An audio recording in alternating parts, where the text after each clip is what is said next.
Hello everybody, it's me, the Nutty Professor, and we've got Agita there, and we've got one of the babies there, and actually Agita was just settled on her cat bed there until a minute ago, and she got up, because I started taping. So we've got one of the babies there, and I think that's Lcee, and the other baby, I'm just going to step over.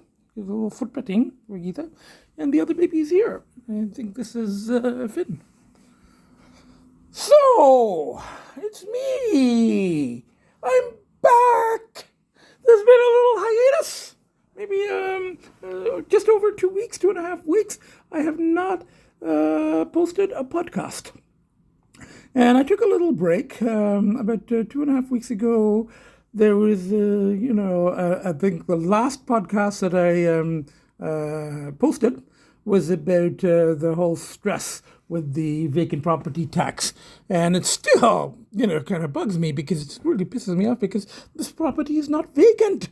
There's 4 of us living here. We're all here, three four-legged people and one semi-cat, one semi-human cat, the Nutty Professor, where this place is not vacant. And there was just such a hassle, and I had to appeal, and I don't know the result of the appeal, and it was like a bureaucratic nightmare. And then I dealt with all the stress in typical junkie fashion by going to gamble, and then the gambling got so stressful that I ended up engaging in the other stuff, and then I went back to the gambling, and then I went back to the other stuff, and it was just, it was really, really an intense week, and there was a pretty major binge, and after that I have not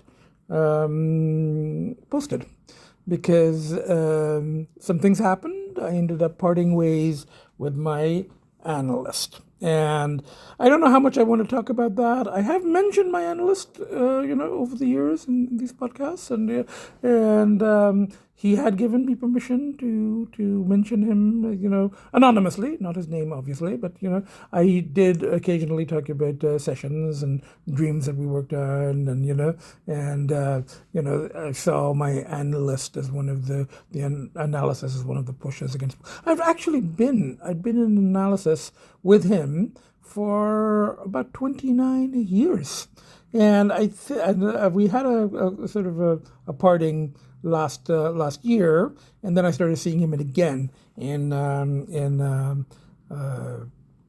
December. But I think this parting, it was just not working. I tried it again, and we're sort of, he means well. He's a good analyst, and he's worried about me because I get myself into some dangerous situations when I'm like Puss in the dark forest, So he does worry, So, but and I think we go, but I'm like. It was just not working, and ever since we switched to Zoom, I used to see him in person until the pandemic started, and then we switched to Zoom. And I used to sit here on my ego chair, and we used to have some trouble getting the Zoom session started. But he'd be on the laptop there, and we'd talk. But it was just not working out. We were just sort of on different pages, and at this point I'm going solo. A friend of mine asked, are you going to look for another analyst or a therapist, or are you going to go solo? And I said, I'm going solo. I said, this is, many years ago, I found the sessions very beneficial, but over the last few years, less so, and the dreams and stuff, I pretty much work on myself anyway, So, and I don't want to go into too much more detail than that. I'll just say that, we've parted ways, and this time I don't think there's any going back. As I told a friend, this is like crossing the Rubicon. And I think I used that metaphor way back in the podcast, one of the early ones, where, it comes actually from Julius Caesar, who he had his armies, and once he crossed he took the armies across the Rubicon River to go to Rome, then there was no turning back, because once he crossed the river with his armies, not by himself, once he crossed with his armies, it was considered an act of war, and he had no choice but to invade the city. And then he declared himself dictator. He won. He took over the city, and there was no going back. Once he crossed, then he would have, he couldn't have changed his mind, because he would have been executed as a traitor. So once he crossed that river, there was no, so in everyday language we talk about it in terms of, once you cross the Rubicon, there's no turning back. And I think that this, with the analysis, I've crossed that Rubicon. There's no going back to that analyst, or for me, to any other analyst. I'm on my own now. Well, I'm not on my own. I got my kids. And I do have my friends, and I got my podcasts and everything else. So that's about all I want to say about that. However, I'll mention that it was actually my analyst who, all those years, 4 or 5 years ago, I have been writing for the last 30 years. But as of yet, I have not published any of my work. I've looked into it. I had a couple of editors, but never worked out. It's very personal. The thing with the writing is that you can change names, you can fictionalize. In podcasts, I don't want to go into details about some of my, my binges, because other people are involved and there might be legal issues and all of that stuff. So when I first started the podcast, it was actually my analyst who suggested podcasts as an alternate medium, and really it came from Peterson. Because Peterson had been, and I hadn't heard of him, this was like 5 years ago. He was just, it was a little after the controversy began. But, he mentioned Peterson because Peterson was also, at that time he was a psych prof, I was a former psych prof, and Peterson was also influenced by Jung, talks about shadow, anima, some of the concepts that, I've been dealing with, I've been talking about, and writing about, and processing and using as a framework in analysis. So my analyst said, there's this guy, he's become really famous, he's a psych prof, former psych prof, but, a different place, and he does podcasts. He is also published, but why don't you look in? So I thought about it, and I saw one of Peter's. I was writing something about shadow, my own experience of shadow, and I was kind of curious how he defined it, and I looked up one of his podcasts, and and his approach. Now he became really controversial. And he got into the whole thing with the pronouns and the, and his 12 rules for life. And I don't, my approach is no rules. I'm anti-rule. Very, very different approach here. So I looked at his podcast and I thought of it. And when the opportunity came, when a former student contacted me and we met, and he said, "Oh, I can arrange podcasts. I know a videographer," and he said, "I can produce them for you just as a hobby." He's got a day job. So that's the podcast began. And by that time, I was, struggling with some addictive issues, with sort of a relapse after some years, and I was also, I had been looking after my parents, and then my parents left the country, and all kinds of stuff was happening, and I was struggling with some substance stuff after 22 years clear. So when I began the podcast, and they were taped in the studio, professionally taped, professionally edited. So when I began the podcasts, the focus became addiction, and the fact that 12-step programs didn't work for me. I had tried a couple of times, and it's just not, and I'd looked into rehab, and I ended up trying to at least formulate my own models entirely for myself. Not recommending for anyone else, just seeing what works for me, what doesn't work for me. And I started with what I called PATAP, Personalized Addiction Process, and I came up with the steps stages, whatever you want to call them. And the first one for me was if you don't want to turn back, don't.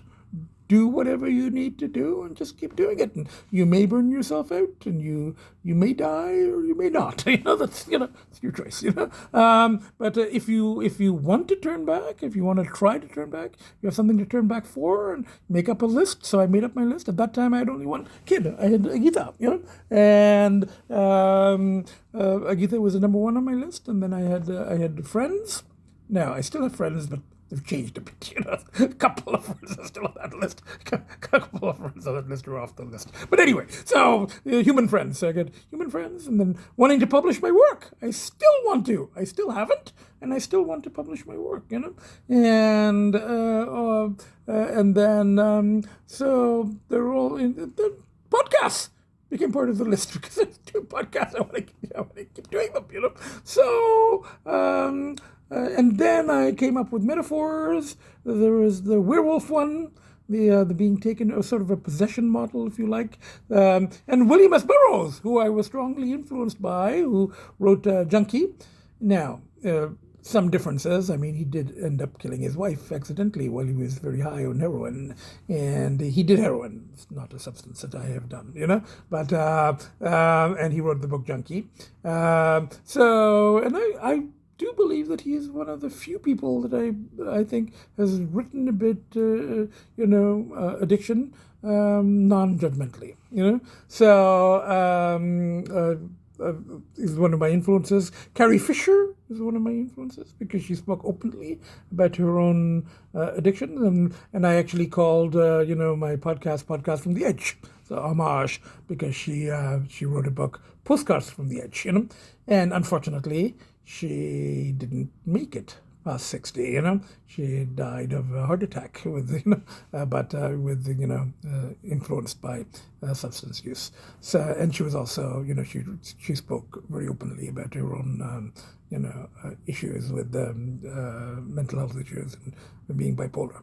So all of that, those influences, and then I talked about cats and said of myself as a feral cat, and then I brought in the dragon, because the werewolf kind of got out of control, so it turned into a dragon, which is still... William S. Burroughs, he actually believed that his addiction to heroin was partly due to an actual possession by an evil spirit. Now, I don't take it literally like that, but his evil spirit, he believed, possessed him when he accidentally killed his wife while high, And he actually did an exorcism. He believed in seances and stuff like that, And he was looking into voodoo stuff and the stuff, I do some tarot readings. I might do one today, but I don't take it quite as literally that the possession model was a model, And then I modified to the heroic journey, Joseph Campbell, and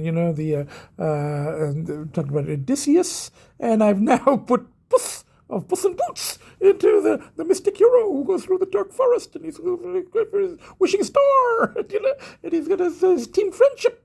That's and then he finds out that he doesn't need the wishing star because he had everything he wanted all along, and he squandered his 8 lives, and he wanted to get his 9 lives back from the wishing star, but at the very end he doesn't need it. He goes, I've got 1 life, and I'm just going to live it, and I'm going to live it with my friends and my family, and the humanistic dog, who I don't really like, but just be a little bit more careful, and he's out of the dark forest. He came out of the dark forest, So my latest kind of model is so I've been calling myself Professor Puss in Boots, Professor Nutty ProfNPuss, So that's just a framework, just for fun. And I got bass figurines here, and I got protective donkeys, and I got various little critters over there, rodent weasels, and all kinds of things, and so that's just my my models, my and I was calling it struggler, but I don't know if I really like that term anymore, because it is I have commented on, it is a bit judgmental, and I'm trying to move away from that, Now, yes, I know that there are dangers, and I have reasons to avoid dangers because I have my kids to look after, and I have my friends who would be very upset if something happened to me, So, but when circumstances and there's a whole thing. Okay, this is something I wanted to talk about. One of my friends, my out of province friend, we talked about synchronicities and fate and predestined stuff and random shit. Her model, and I've quoted her models at times because I like them.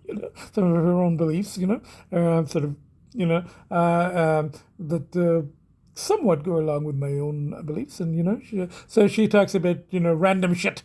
So you've got predestined stuff, and you got random shit. I came across, and I was exchanging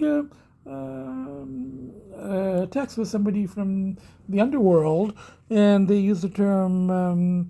WYD, and sometimes I've also seen one of those slangy things, one of those idioms online. It stands for what you're doing or what are you doing, WYRD. And when I saw that, it reminded me of Wyrd is actually a concept in Anglo-Saxon culture. I'm reading from Wiki here. In Anglo-Saxon culture, roughly corresponding to fate or personal destiny. The word is ancestral to modern English weird, whose meaning has drifted towards an adjective use with a more general sense of supernatural or uncanny or simply unexpected, And it comes from Old Norse, all of that stuff. Now, I also remember that in Macbeth, you've got the three witches. And they were also known as the three Wyrd, using that spelling. Three Wyrd. It's actually pronounced more like weird. It's really pronounced like the word we use, like as in, freaky, weird, So the three weird sisters, So we've got fate, and they were really the fates, So I kind of thought of that, and I was thinking about my friend's approach to, what's random shit, and really not very little, I believe, is random shit. So we've got synchronicities, and we've got all of the stuff, and we've got the Jungian framework, which my analyst sort of used, and that I've been using on and off.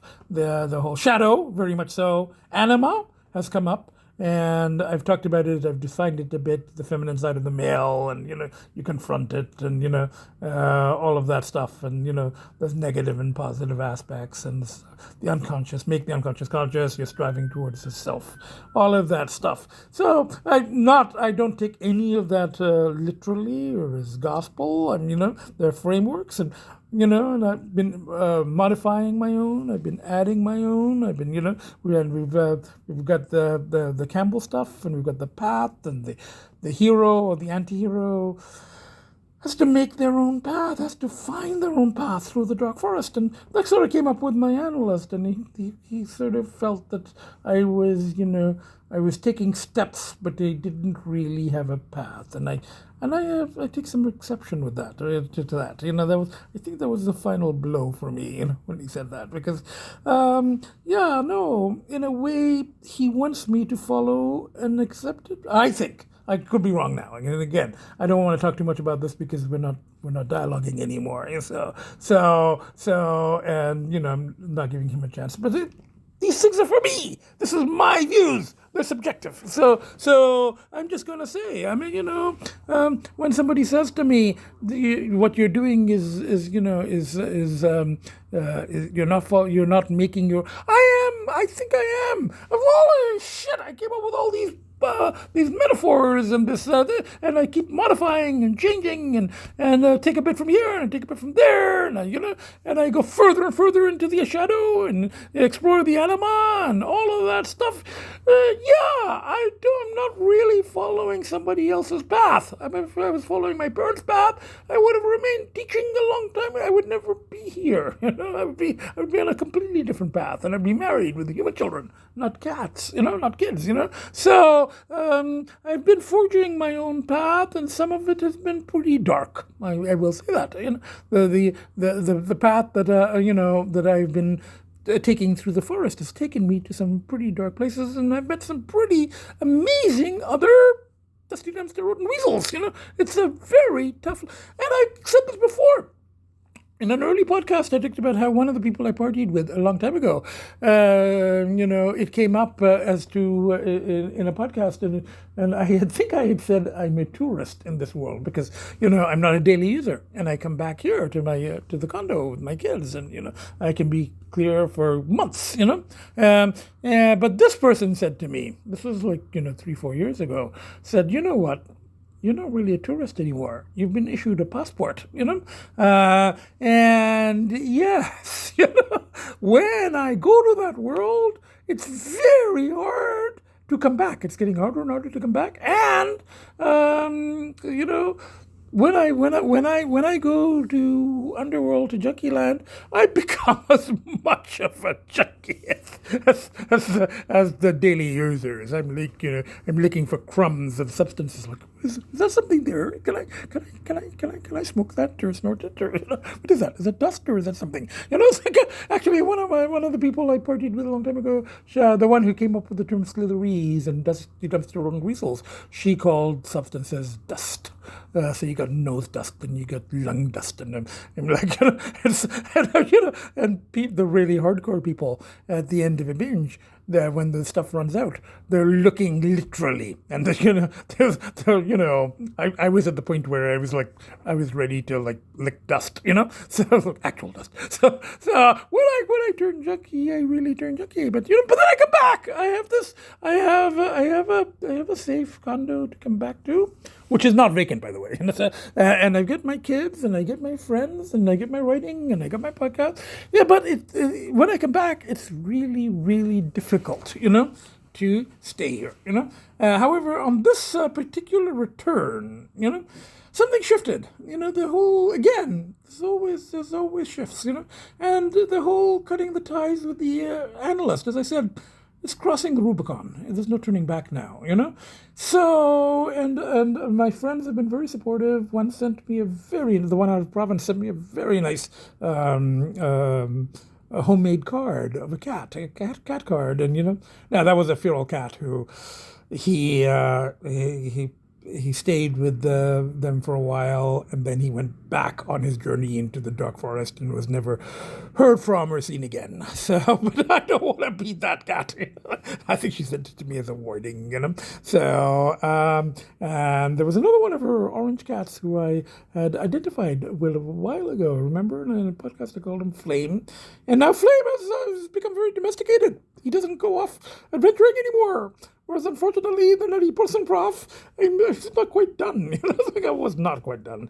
But we don't know where I am now, So, for now, and even the whole 2 weeks, 3 weeks, yeah, it has been. If you're going to count, it's been 2 weeks clear, 2 full weeks in a day, And when I returned, there was pull, and there was connections, and there was energy, And I don't like to talk too much about what happens to me when I party, because I become a different person. It's like I'm possessed, and I the really shadowy stuff comes up, and I regress, and I don't like what happens to me, but there's a pull to it, because I'm regressed, and some stuff is coming up, and there's instinctual stuff, and there's id stuff, and there's stuff that I've repressed, and there's I become something completely different. But that's what shadow means.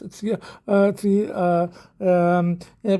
it's pretty dark. I mean, as I said, it's consensual adults, all of that stuff, but still.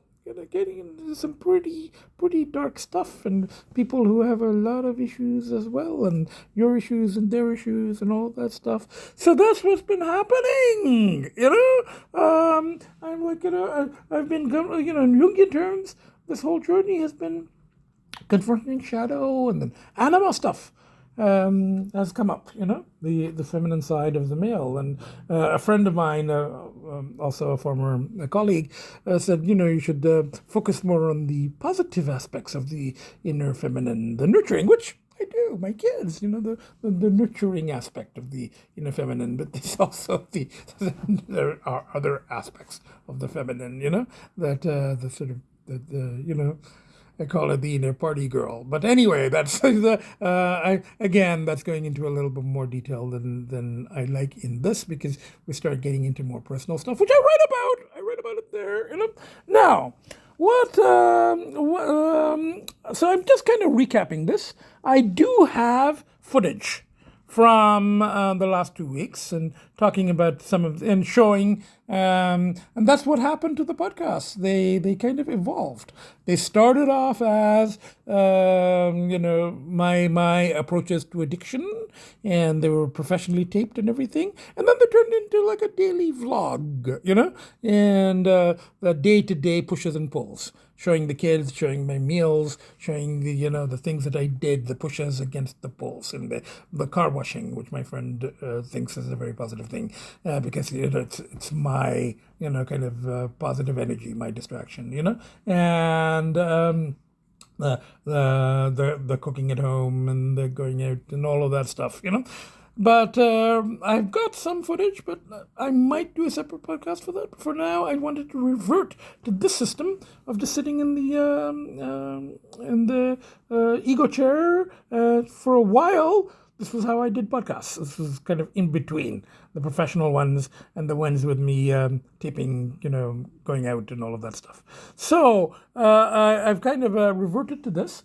And one of the things I wanted to do was, because now that I'm no longer having the sessions with my analyst, is that I want to talk about a dream or two. And that's what I would do. I would sit here and I would read out some dreams, and we'd work on them, and so there's a couple of dreams I wanna work on. And there was a dream from Saturday, April the 22nd, and I write them out by hand at night, in the morning when I get up, and then when I make my morning journal entry. Sometimes not till the afternoon, but when I make my entry, I type them out. So this was Saturday, April the 22nd. So we're talking about a week ago now. So a week after the end of the last binging, the week of binges. So gambling and the other stuff. So I've written out. Had at least 2 dreams last night. In the first, I was in a big ship that was sinking due to the actions of this kind of evil mastermind. Kind of something maybe out of James Bond, a Bond villain.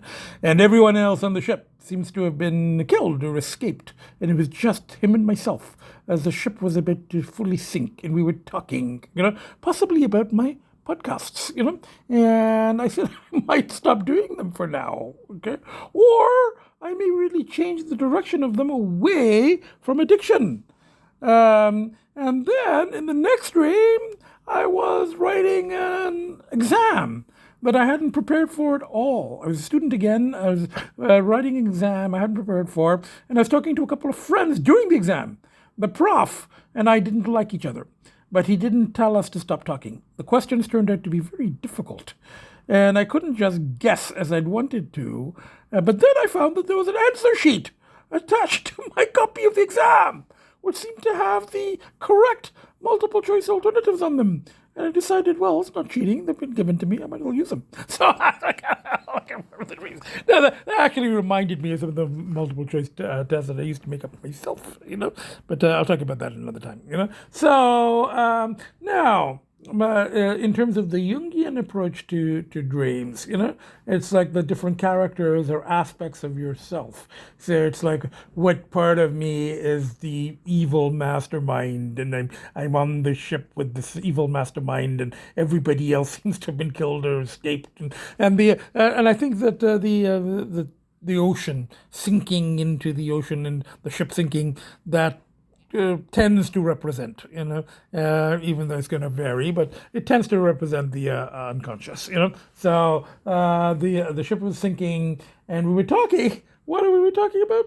Podcasts, So in a way, what I'm talking about consciously today, and what I've been working on for the last couple of weeks, was kind of, represented in the stream. It's like I was talking about this. So we've got the whole shadowy stuff the so-called evil mastermind character person and myself, and we're talking about the whole thing, the shadowy stuff coming up, and it's like we're sinking into the unconscious, and we're like going, what do I do about the podcast? Do I shift them? And I did.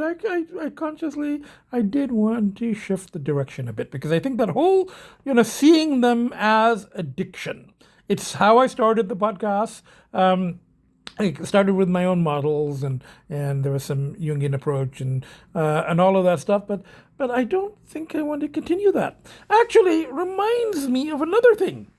I before the podcast, one of my former friends, who I'm no longer friends with, but this person was into psychics, and I'm open-minded. I don't 100% believe, but when the addiction began, when I started partying again, or substances, after many years, after 20 and drinking, and I was also drinking then, after 22 years of sobriety,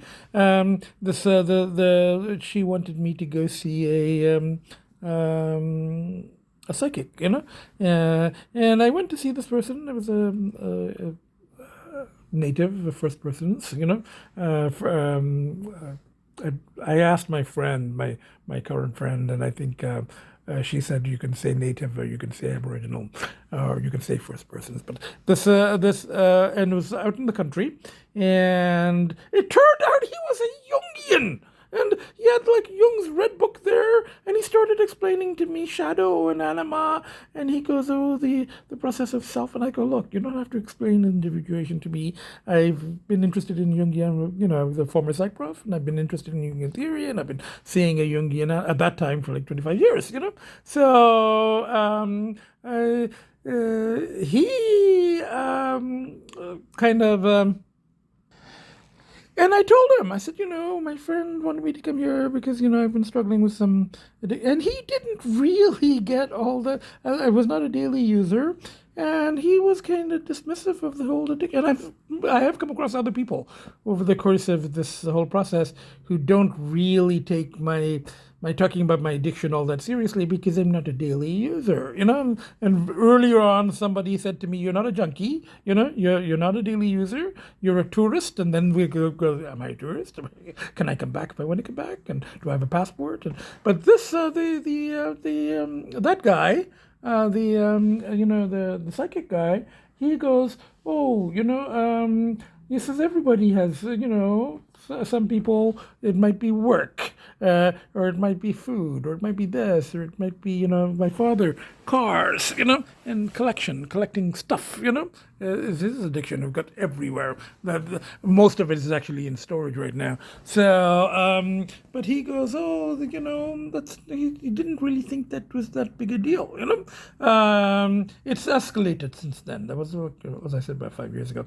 But he said something very interesting. Not that I take this literally, but he started going into past life, and he goes, "Oh, you've had some issues with your father, but that's because of past lives." He said, then back in the Middle Ages, supposedly, I was, my father was my son, and he was illegitimate, and he was a bit troublesome.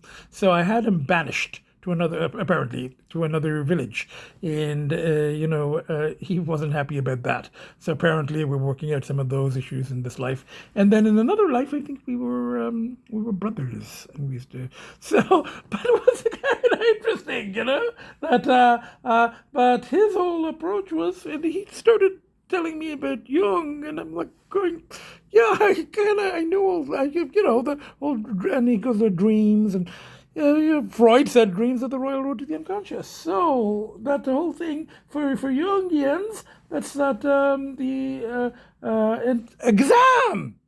I was being tested, but I was given a cheat sheet.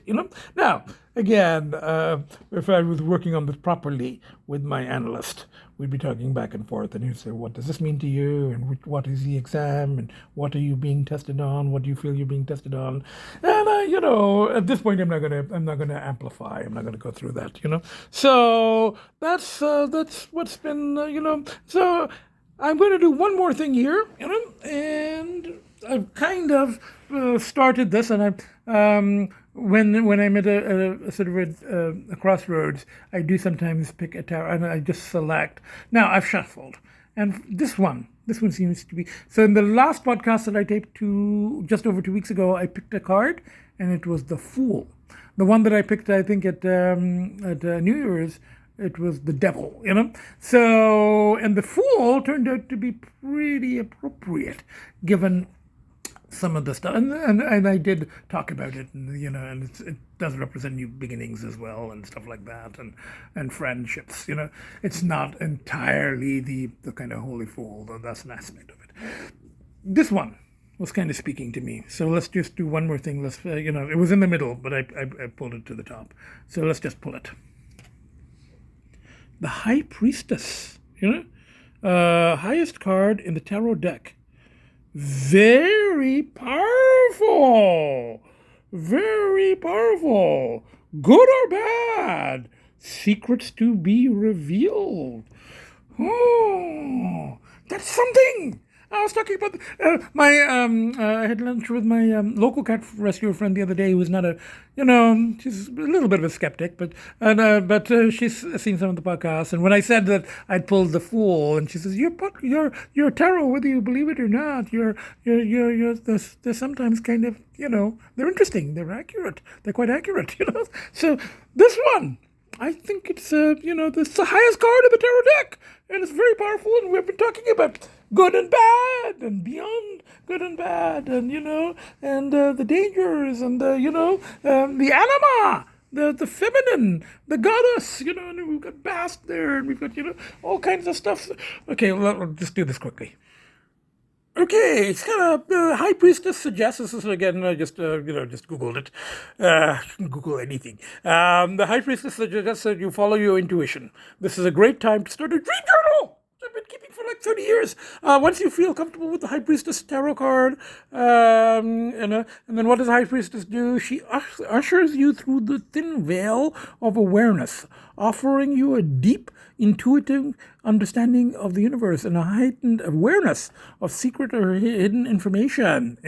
And that sort of does overlap with the Jungian concept of anima, which I've also been confronting in other ways as well. So, and I think that's I'm going to end the podcast with that. I'm going to continue, and we'll try to get back to maybe regular podcasts. I might revert a little bit to the, editing and taping bits and pieces of eating out, and, I might make a trip to the house, include some of that. But and I have got some footage from before, which I might edit and make another podcast out of. But for now, this was a kind of a shift. This is a shifting podcast. This is like back to the ego chair, and I called this the ego chair for a while because this is where I would sit and battle the inner werewolf or whatever, So this is ego in the more Freudian sense. I'm just, I used to do these podcasts. Very few, 30 to 40 viewers. My analyst used to watch them regularly. I'm not going to send them to him anymore. And if he happens to see it, I'm not sending him the podcast, but I just want to say goodbye to him. I kind of did, was kind of, I do thank him for all the years that he was there, but it's just not. I'm kind of on a different path now. I'm good or bad. Get the card there. So I'm going to do this with my kids. My those of you who've seen Puss in Boots, it's my friendship team. So my family, my kids, so we got one of the babies is there, and one of the babies is there. Everybody really likes that particular cat bed. So when Agita is not using it, the baby's using it. I think this is Lcee. So this is Lcee, and that's Finn over there, and we've got Agita here on her perch. So from the three kids, and myself, the nuttiest of professors, Puss and Professors, Bye for now. See you next podcast, and we'll see what kind of format I'm going to take, So bye for now. I might still do, a little bit of the one or two dreams, a tarot card, eating out, let you know. And I don't know, I'm not going to count the way it was before, but yeah, it's a milestone, the weeks and, but the whole clear thing, I think we're kind of moving into a different, hopefully. There's still going to be polls. I've still had polls. I have had polls for the last couple of weeks. Relatively lower, and and I do want to make a shout out, obviously, to my friends. They're very, very important, and they've been very, very, very supportive. My out of province friend actually sent me a very nice card, as I said, of a cat, and my local cat rescue friend, and my other friends. So it's kind of I'm not completely alone in this, but I sort of am. But anyway, but in terms of analyst, yeah, no more. I'm not doing the formal analyst therapist thing anymore. It's just myself, and my kids and my friends, So from the four of us, so one baby there, one baby there, twitching his ears, and Agita there, I'm back, I'm going to keep going, I'll keep you posted, bye for now, see you next podcast.